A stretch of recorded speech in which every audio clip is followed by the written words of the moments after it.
How do people become homeless? Why don't they have a bed to sleep in? So how can we help homeless people? What do we do first? They're going to ask. You know they are.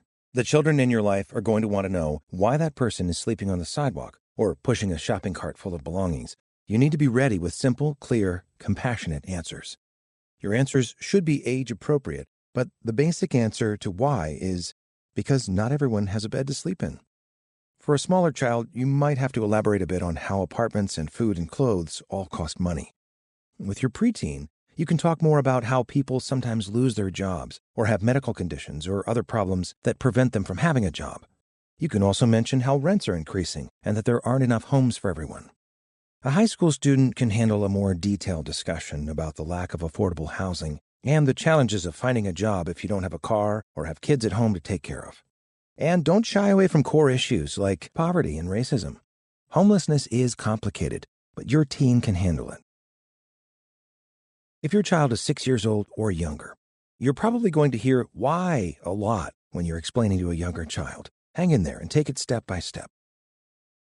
Why don't they have a bed to sleep in? When we go to the store, we have to pay for things with money. Some people don't have enough money to pay for things like a bed. Why? Well, they might be too sick to have a job, and they might not have a family to help them. Why can't we help them? We can. We can give them food and water. We can say hello. They are our neighbors too, and we should be kind to our neighbors. If the whys keep coming, and you know they will, just be honest. Kids are curious, and that's a good thing. Take a moment to gently let them know that they are safe, even though others might be struggling. And then be as open as you feel is appropriate about what they see. Preteens often want more details and ask solution-based questions, so you'll be hearing how a lot from them. Hey, Coach, how do people become homeless? Each person's story is different.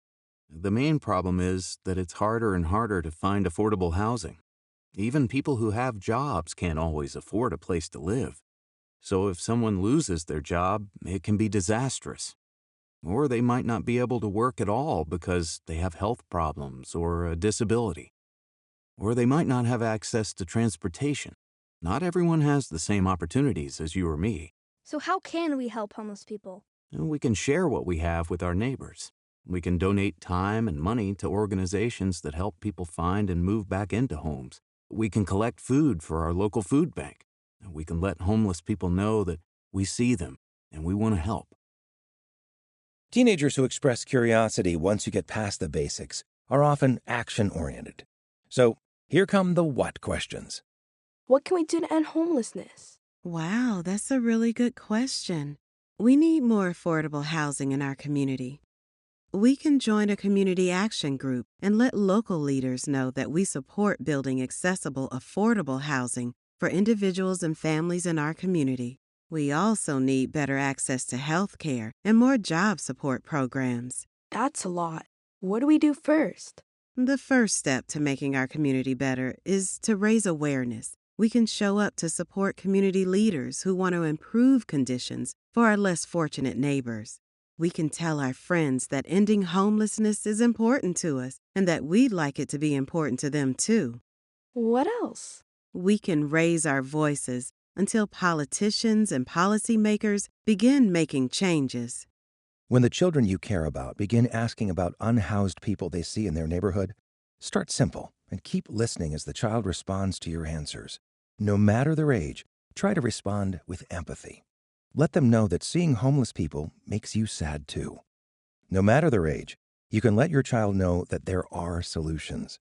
Getting people into housing with the support they need could change countless lives.